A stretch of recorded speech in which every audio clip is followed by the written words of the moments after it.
Bismillahirrahmanirrahim. Assalamualaikum warahmatullahi wabarakatuh. How are you student? Apa kabarnya hari ini?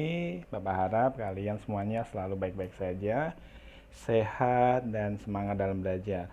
Baik, alhamdulillah hari ini kita masih bisa belajar kembali bersama walaupun dalam media daring ya. Tidak mematahkan semangat kita untuk terus belajar dan berdoa mudah-mudahan pandemi segera berlalu dan kita bisa belajar normal seperti dulu lagi ya. Baik, langsung saja pada kesempatan kali ini kita masih akan membahas tentang materi minggu lalu, yaitu ungkapan atau kalimat yang masih berkaitan dengan waktu lampau ya.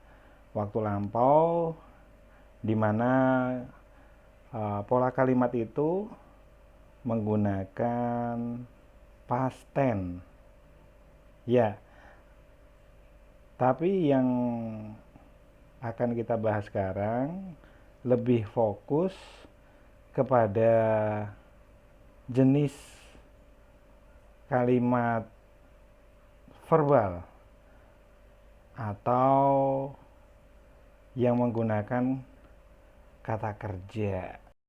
Pola kalimat lampau dengan menggunakan kata kerja dalam kalimat tersebut, seperti yang sudah kita bahas minggu kemarin, bahwa kalimat itu menjadi 3 bentuk ya, dibagi menjadi bentuk. Ada bentuk positif, negatif, dan kalimat tanya. Untuk kalimat positif, seperti yang sudah kita bahas kemarin, yaitu di mana kita menerapkan atau meletakkan subjek di awal kalimat, kemudian diikuti dengan kata kerja, di mana kata kerja yang kita gunakan adalah kata kerja bentuk kedua, kemudian diikuti dengan objek ataupun keterangan. Sedangkan untuk kalimat berbentuk negatif adalah kalimat yang mengandung kata tidak dalam kalimat tersebut, yaitu formulanya atau susunan kalimatnya adalah, yang pertama kalian cantumkan tetap subjek dulu, kemudian diikuti dengan did dan not, baru diikuti kata kerja. Perlu diingat, kata kerja yang digunakan untuk negatif adalah kata kerja bentuk pertama, baru kemudian diikuti dengan objek ataupun keterangan. Sedangkan untuk kalimat bentuk interrogatif atau kalimat tanya, yaitu susunannya adalah kita letakkan did di awal kalimat tersebut, baru diikuti dengan subjek, setelah itu kata kerja dan objek atau keterangan. Nah, pola kalimat tanya dengan diawali dengan did itu bisa diartikan sebagai apakah.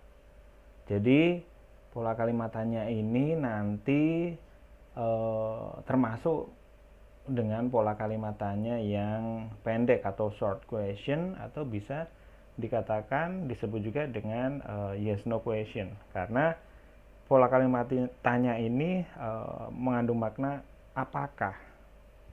Setiap pertanyaan apakah pasti jawabannya kalau enggak ya atau tidak. Nah, berikut ini merupakan contoh dari ketiga bentuk pola kalimat tersebut, yaitu bentuk positif, negatif, dan kalimat tanya yang berkaitan dengan waktu lampau atau kegiatan-kegiatan di waktu lampau, kegiatan yang kita lakukan maupun orang lain lakukan di waktu yang sudah berlalu. Baik, sebagai contohnya adalah seperti ini. Misalnya kita mau membuat kalimat Doni pergi ke Surabaya seminggu yang lalu.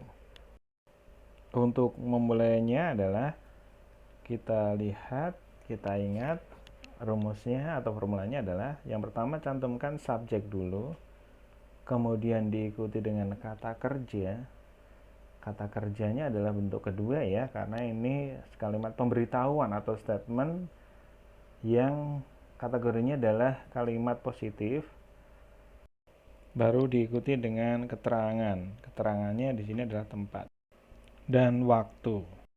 Baik, Untuk subjeknya adalah Doni, kemudian kata kerja bentuk kedua dari pergi adalah went, kemudian ke Surabaya atau keterangannya adalah to Surabaya. Kemarin atau minggu kemarin adalah last week. Jadi kalimat Doni pergi ke Surabaya minggu kemarin atau minggu yang lalu adalah Doni went to Surabaya last week. Nah, berikutnya bagaimana kalau kita membuat kalimat negatif? Misalnya kalimat Doni pergi ke Surabaya minggu yang lalu menjadi Doni tidak pergi ke Surabaya seminggu yang lalu.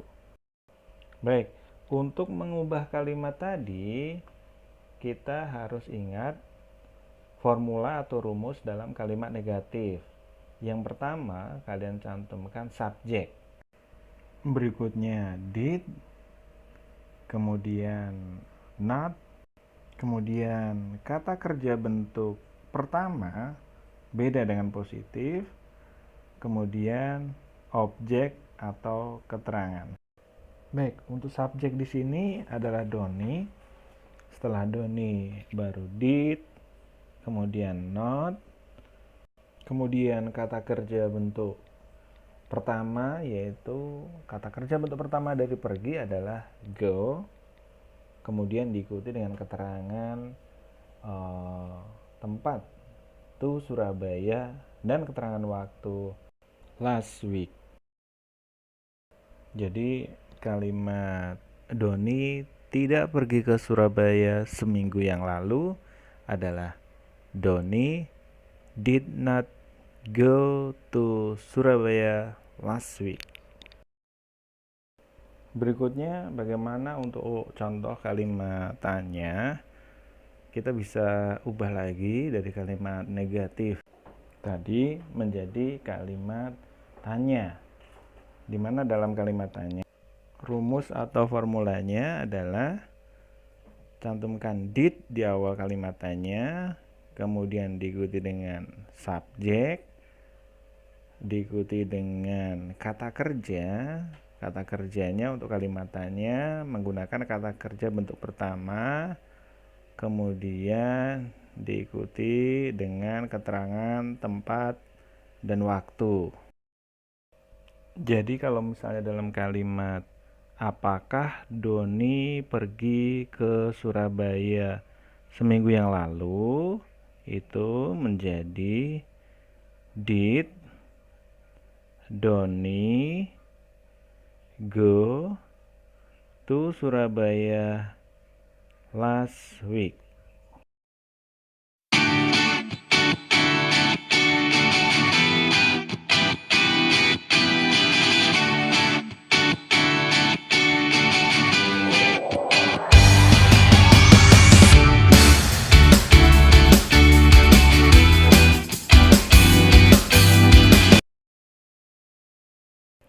Nah, demikian tadi penjelasan dari contoh pembuatan kalimat dalam bentuk positif dan negatif. Berikutnya akan Bapak sampaikan buat memperkaya kosakata kalian beberapa kata kerja yang mungkin bisa menambah kekayaan kosakata kalian dalam berbahasa Inggris ya. Nanti akan Bapak tuliskan dari bahasa Indonesia, kemudian bentuk pertama dan bentuk keduanya.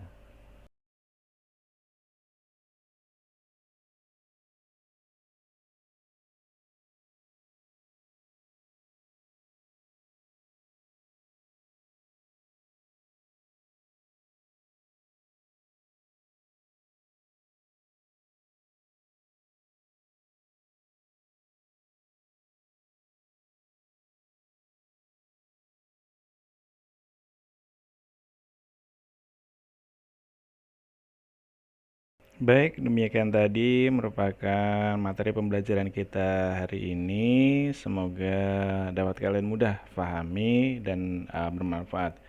Jangan lupa untuk tugas dikerjakan, difoto kemudian dikirim ke Google Classroom ya. Jangan lupa dalam mengirimkan atau mengumpulkan tugas, cantumkan nama lengkap ya, nama lengkap kalian ya.